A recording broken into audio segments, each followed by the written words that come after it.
দর্শক, অত্যন্ত বিপদের একটা খবর। সেটা হচ্ছে পঞ্চগড় সীমান্তে ভারতের নতুন সেনাঘাঁটি, কুড়িগ্রাম সীমান্তে সেনা স্টেশন। তার মানে উত্তর দিনাজপুরে ২টা তারা সামরিক স্থাপনা করেছে। একটা হলো সামরিক ঘাঁটি এবং হচ্ছে সেনা স্টেশন। খেয়াল করেন কেন? ওই পরিবর্তিত যে রাজনৈতিক পরিস্থিতি তাতে ভারত মনে করে যে বাংলাদেশ এখন তার জন্য বিপদ।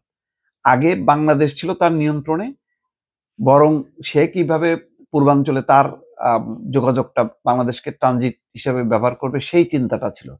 কিন্তু এখন বাংলাদেশ থেকে যাতে কোনো হুমকি তৈরি না হয় বা বাংলাদেশকে কাবু করার একটা লক্ষ্য, সেই লক্ষ্যে ২টা সামরিক স্থাপনা গড়েছে। এটা নিঃসন্দেহে বলা যায় যে বাংলাদেশের জন্য অত্যন্ত উদ্বেগ উৎকণ্ঠার এবং এর একটা সুদূর প্রসারী প্রভাব আছে।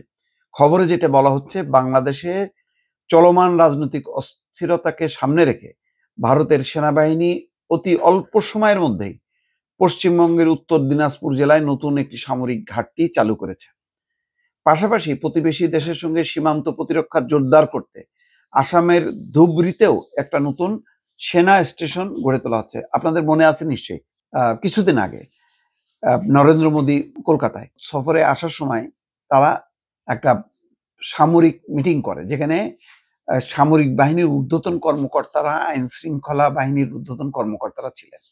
সেখানে তারা বাংলাদেশের সীমান্ত এলাকাগুলোতে আরো জোরদার করা, তাদের নিরাপত্তা ব্যবস্থাটা আরো দৃঢ় করা, নিচ্ছিদ্র করার ব্যাপারে সিদ্ধান্ত হয়। ওই সিদ্ধান্তের আলোকেই কিন্তু নতুন সেনাঘাঁটি এবং নতুন সেনা স্টেশন স্থাপিত হলো, যেটা বাংলাদেশের জন্য একটা উদ্বেগ উৎকণ্ঠার ব্যাপার।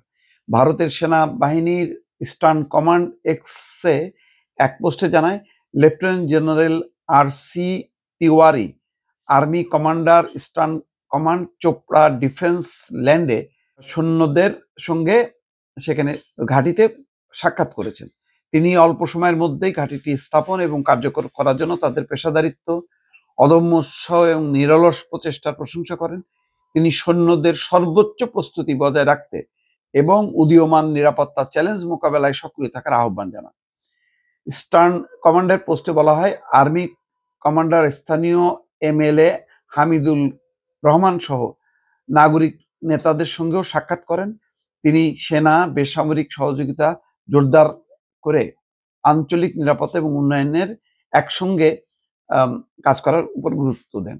যাই বোঝা যাচ্ছে যে বাংলাদেশকে আগে যেভাবে বন্ধুসুলভ হিসেবে ভারত গ্রহণ করত, এখন দৃষ্টিভঙ্গিটা একদম পাল্টে গেছে। তারা মনে করছে যে বাংলাদেশ হাতছাড়া হয়ে গেছে। হাতছাড়া হওয়ার সাথে সাথে ভারতের জন্য নতুন নিরাপত্তা একটা হুমকি হিসেবে তারা বিবেচনা করছে, অথবা বাংলাদেশকে টাইটে রাখার জন্য বাংলাদেশের উপর আরো একটা নিয়ন্ত্রণটা আভ্যন্তরীণভাবে যেহেতু সম্ভব হচ্ছে না, সুতরাং সীমান্ত এলাকায় সামরিক ঘাঁটি, সামরিক স্টেশন স্থাপনের মধ্য দিয়ে বাংলাদেশকে আরো চাপে রাখার এই উদ্দেশ্য নিয়ে সম্ভবত এটি করা হচ্ছে। এখনো পর্যন্ত বাংলাদেশের পক্ষ থেকে, বাংলাদেশের কূটনীতিক বা সামরিক কোনো পর্যায় থেকে এই ব্যাপারে কোনো প্রতিক্রিয়া জানানো হয়নি। দর্শক।